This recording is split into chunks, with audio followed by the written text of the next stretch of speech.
সঞ্চালক মহাশয়, বাটি সোনার হয়, পাথরেরও হয়, সোনার পাথর বাটি হয় না। কিন্তু প্রশাসনের লোকেরা অপরাধীদের বিরুদ্ধে ব্যবস্থা নিলে শান্তিপূর্ণ ভোট হয়। হিন্দুর ভোট মুসলমানের ভোট নিয়ে হিসেব নিকেশের জন্য সুষ্ঠু ভোট অথৈ জলে নয়,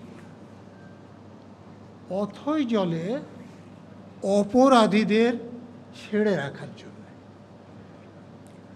দেখুন, আমি আমার ব্যক্তিগত জীবন থেকে উদাহরণ দিচ্ছি।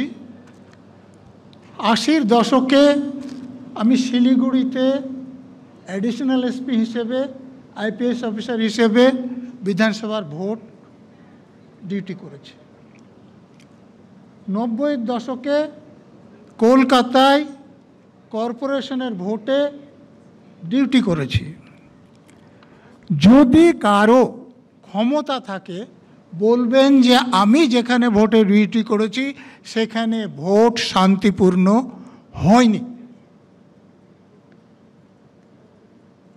আমি বলছি যে ভোটে কোনো অবস্থাতে আমি যেখানে ডিউটিতে থেকেছি কোনো দলের গুন্ডাদের ভোট রিগিং করতে দিইনি, এবং সেই অপরাধে বাম আমলের শেষের দিকে এবং সমস্ত তৃণমূল আমলে আমাকে কখনো ভোটে ডিউটি দেওয়া হতো না।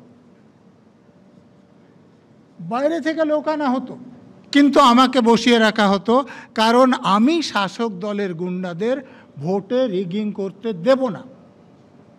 যারা শাসক দলের গুন্ডাদের ভোটে রিগিং করতে দেয় তাদের ভোটে ডিউটি দেওয়া হয়, যার জন্যে ভোট শান্তিপূর্ণ হতে পারে না। দেখুন, রাজনৈতিক দলগুলো অধিকাংশই যারা ধনী এবং ক্রিমিনাল তাদের নেতা করে, প্রার্থীও করে।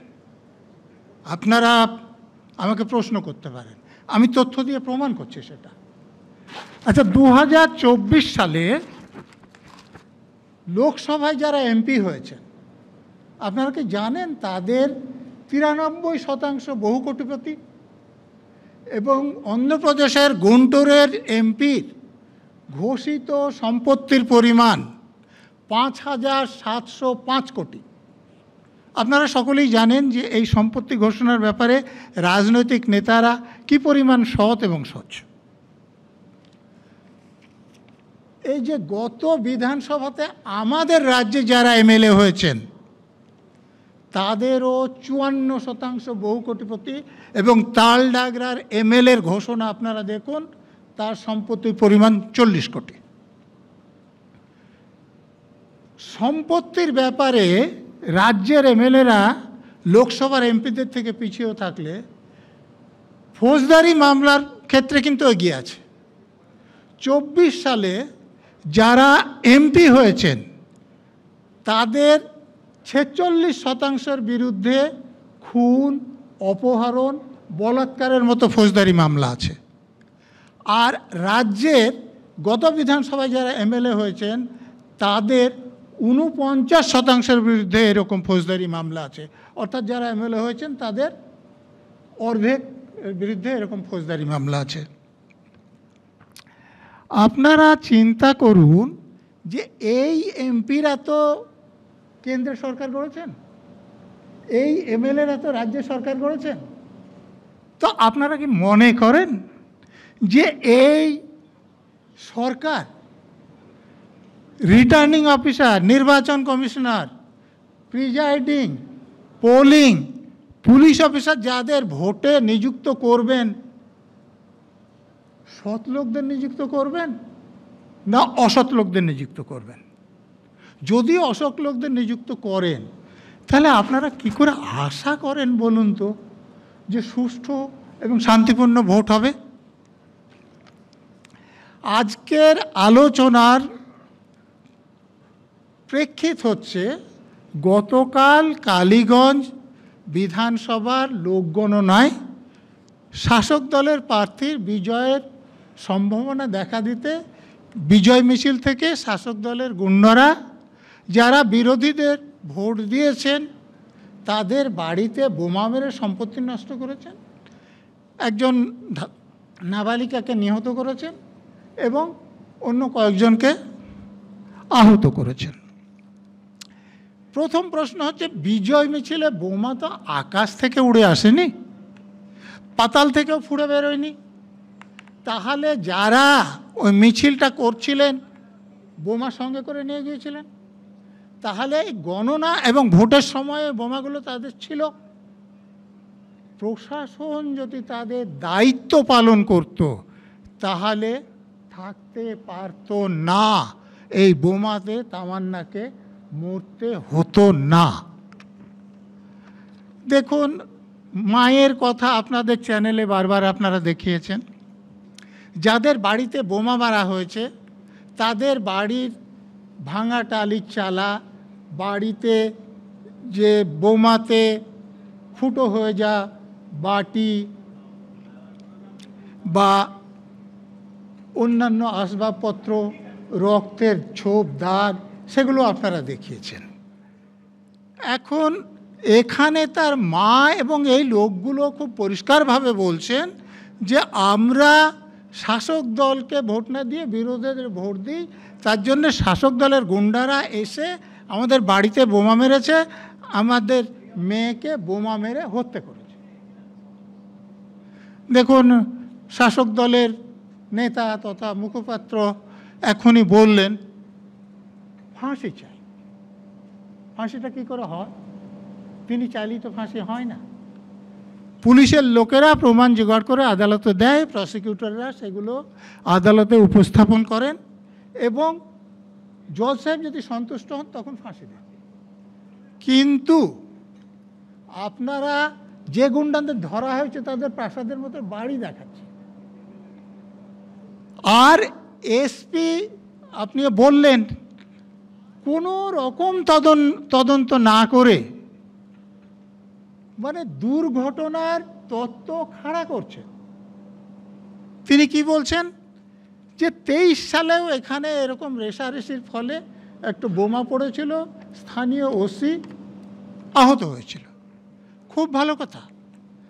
আপনার মাথায় এটা খেলছে যে শাসক দলের গুন্ডারা যারা বোমা মেরে হত্যা করেছে তাদের দোষ খালন করতে হবে, ঠিক আছে, কিন্তু আপনি যখন বলছেন যে 23 সালে এখানে বোমা পড়েছিল এবং ওসি আহত হয়েছিল, তাহলে সেখানে বিজয় মিছিল হলে পুলিশের বন্দোবস্ত করতে হবে না?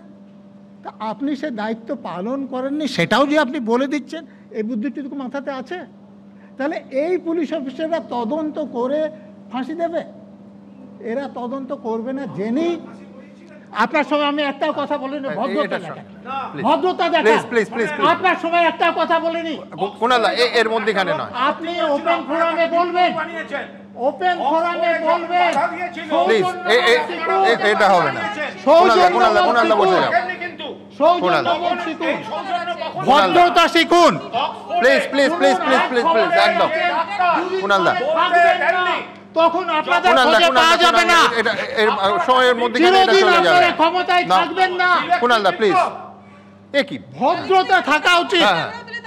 শাসন ক্ষমতায় থাকলে ভদ্রতা সৌজন্যবোধ যেটা থাকতে হয় এটাও এরা ভুলে গিয়েছেন। কিন্তু ক্ষমতায় থেকে যখন যাবেন তখন অন্য দল করবেন, যে দল ক্ষমতায় আসবেন। আপনি কাকে বলছেন অন্য দল? আপনাকে বলছি, প্লিজ প্লিজ করব না। আপনার অভদ্রতার জন্য বলছি। কলকাতা পুলিশে ভদ্রতা শিখুন। রশিদ খানের বিস্ফোরণ হলো, কি করছিলেন? কজনকে ফাঁসি দিয়েছেন? এটা বক্তৃতার মধ্যে না, আপনাকে বাড়তি সময় দিলাম। আগে উত্তর দিয়ে নিন। রশিদ খানের যে ঘটনা যেদিন ঘটেছিল কত তারিখ ছিল আপনার মনে আছে? না, মনে নেই। আচ্ছা, সেই দিন আমি কোথায় পোস্টিং ছিল আপনার মনে আছে? ব্যক্তি নয়। আরে উত্তর দেন না। পুলিশ, আপনি ব্যক্তি নন। আরে উত্তর দেন না, আমি যা প্রশ্ন করছি। উত্তরের আসন নয়, প্লিজ আপনি আপনার বক্তব্য শেষ করুন নজরুলদা। কুণালদা প্লিজ। তো কোথায় পোস্টিং ছিলাম বলুন? আপনার দরকার নেই, আপনি কোথায় ছিলেন আমার জানা দরকার নেই। আরে মন্তব্য করবেন না, একদম অভদ্র অসৌজন্যে ভরা ক্ষমতায় থেকে যান, পিঠে কিরকম পড়বে দেখবেন। আর কাকে বলছেন? আপনাকে বলছি। Please please please please please উত্তেজনা প্রশমিত। হ্যাঁ, তো যদি ক্ষমতা থাকে তো দাঁড়িয়ে না থাকতে পারেন, ব্যবস্থা করুন। আমার একটা ছোট উত্তর দিন। না না কুণাল দা, এরপরে যদি ক্ষমতা থাকে করুন। ওপেন ফোরাম আছে, এখানে আমি এলাও করব না, এখানে এটা করা যায় না। প্লিজ। তখন আমি একটা কথা বলেছিলাম, তো আপনি তো ওপেন ফোরামে পাবেন, প্রশ্ন করবেন। তো আমার বক্তৃতার মাঝে কেন আপনি কথা বলতে আসছেন? না নজরুল দা প্লিজ প্লিজ প্লিজ, কথা বলেছেন, আমি একটা কথা বলেছি। না প্লিজ আপনি বক্তব্য শেষ করুন একদম। দয়া করে একটু ভদ্র ব্যবহার শিখুন।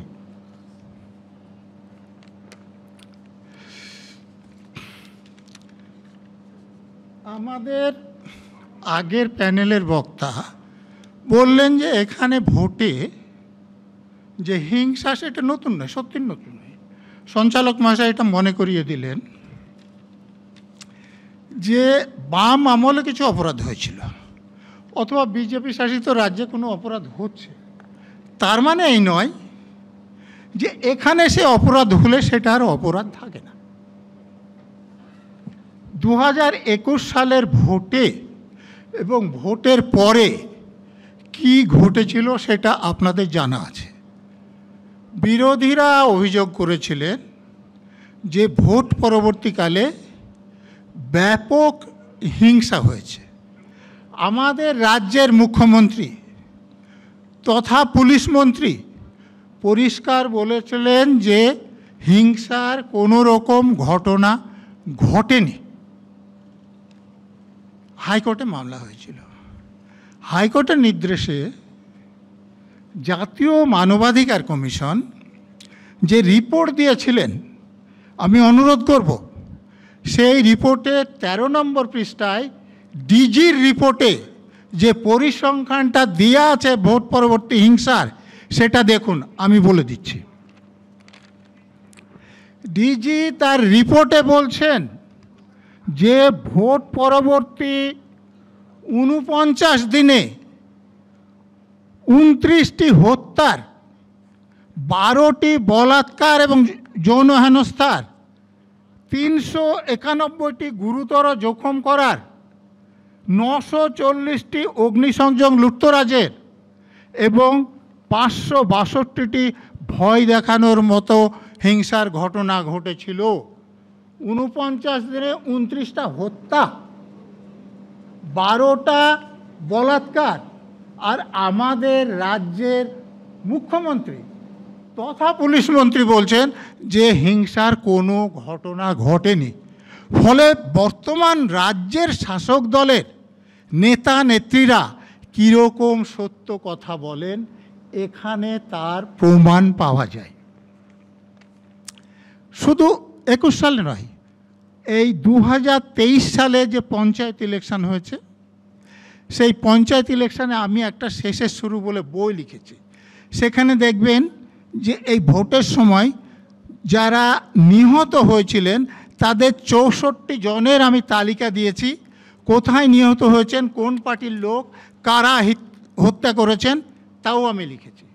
এবং আপনারা সেটা যদি দেখেন যে এই 64 জনের মধ্যে 34 জন হচ্ছে শাসক দলের, বাকিটা বিরোধী দলের। এবং এই 64 জনের মধ্যে 41 জন মুসলমান। এখানে হিন্দু মুসলমানের কথা এসছে বলে কথাটা আমি বলছি। আমাদের রাজ্যে মুসলমানদের শতকরা হার কত? 27।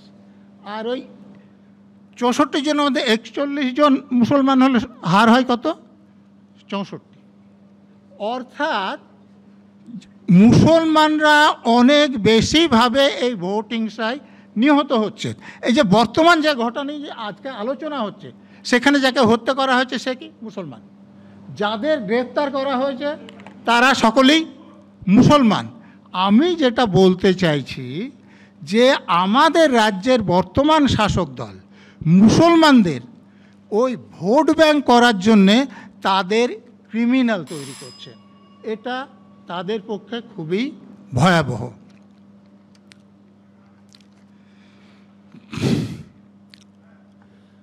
আমি আলোচনার বিষয়ের শুরুতে যে কথাটা আছে, একটি মাত্র কেন্দ্র, তারপরেও বালিকার রক্তে মাটি ভিজল।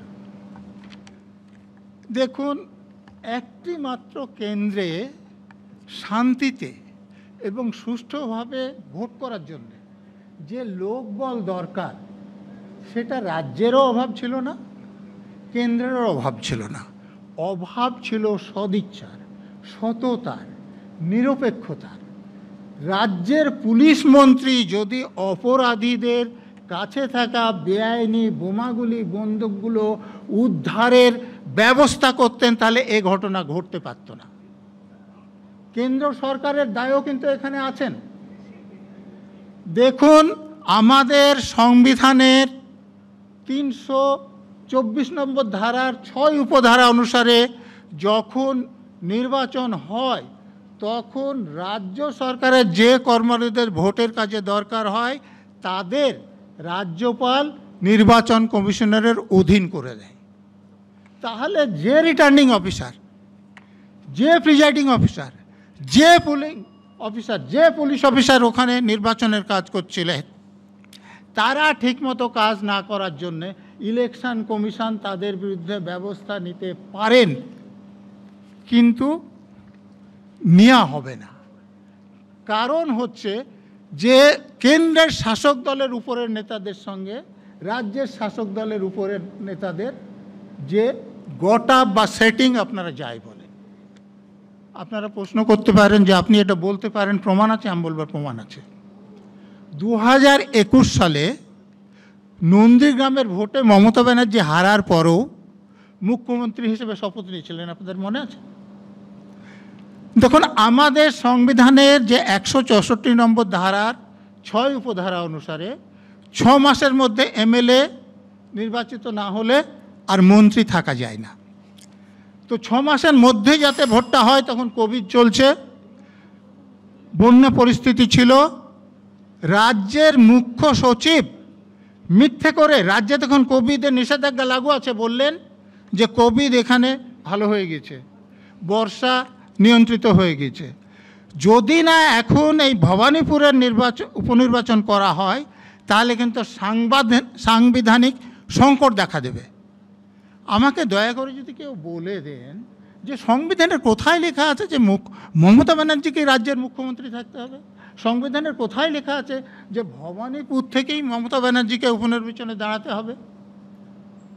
এটা তিনি যে আইনের বাইরে গিয়ে পার্টির লোকের মতো কথা বলছে, সেটা আমি নয়, কলকাতা হাইকোর্টের চিফ জাস্টিসের বেঞ্চ মন্তব্য করেছেন। কিন্তু আশ্চর্যের ব্যাপার শুধু সেটা নয়, কেন্দ্রের নির্বাচন কমিশনার এই চিফ সেক্রেটারির চিঠির উল্লেখ করে অন্য জায়গাতে খালি সিটের, তার মধ্যে 31টা বিধানসভা সিট ছিল, 3টে লোকসভা সিট ছিল, সেগুলোতে নির্বাচন ঘোষণা করে না করে ভবানীপুরের নির্বাচন ঘোষণা করে দিলেন। যদি সেটিং না থাকে তাহলে এটা হওয়া সম্ভব? আর যদি সেটিং থাকে, তাহলে কি আপনাদের সুষ্ঠু এবং অবাধ নির্বাচন হওয়া সম্ভব? উত্তরটা আপনারাই দেবেন।